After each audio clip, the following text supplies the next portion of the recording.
Can Muslims pray in the language they understand in Salah, prayer? Of course they can. This is something that should be accepted by everyone already. There is no objection to this in the Islamic world. But I want to say more than that. Is the Qur'an universal? It is universal. Has Islam not come to all humankind? It has come to all humankind. There is an accepted opinion in Hanafi and Maturidi tradition, which is a significant part of the tradition of Sunnah, that the Qur'an is a being, which means that it belongs to us, but it also belongs to God spiritually. What do we mean by that it belongs to us? The Holy Qur'an belongs to us as the words from Angel Gabriel to the Prophet. Because those words belong to us, the language belongs to human beings, and since we speak this language, whether an Arab says elhamdülillahi, Rabbil, alemin, all praise is due to God, Lord of the worlds, or if a Turk says elhamdülillahi, Rabbil, alemin, it has the same meaning.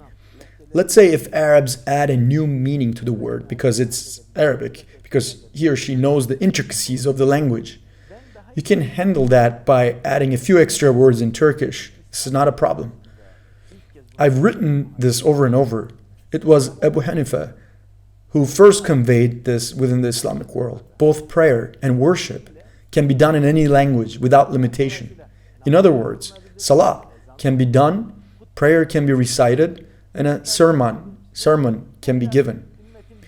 In the Umayyad period, prayer was recited in the Berber language, Tamazight, in the past.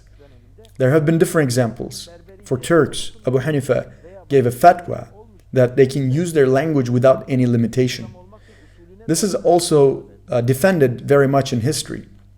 But it is interesting that in later periods, the Turks did not perform the Salah or even the sermon in Turkish until the 1900s.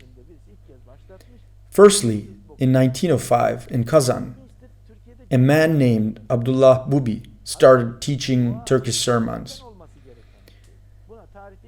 And it is interesting that this practice began in Turkey with the founding of the modern republic. However, this should have already been commonplace throughout. Katip Çelebi was the first to complain about this in history. There's also a negative application in this regard during the republic period. You cannot have something done by forcing it. In terms of the unity of the Ummah, the call to prayer may be in Arabic, or the language of worship may be Arabic, in the language of the Holy Qur'an.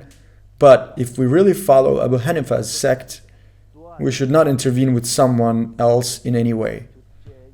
In other words, the language of worship and the language of prayer can be in any language, Turkish, Japanese, English, and so on.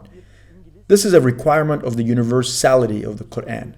Today, a Brit reading in English and a Russian in Russia can become Muslim by reading the Qur'an in their own language.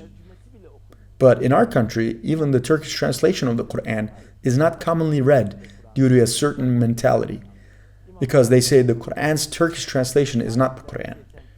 No, the Qur'an's Turkish translation is the Qur'an, and its Japanese is the Qur'an.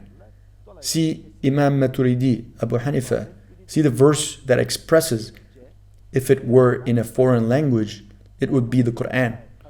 Therefore, there is absolutely no doubt as to whether the language of worship or the language of prayer can be in Turkish or any other language.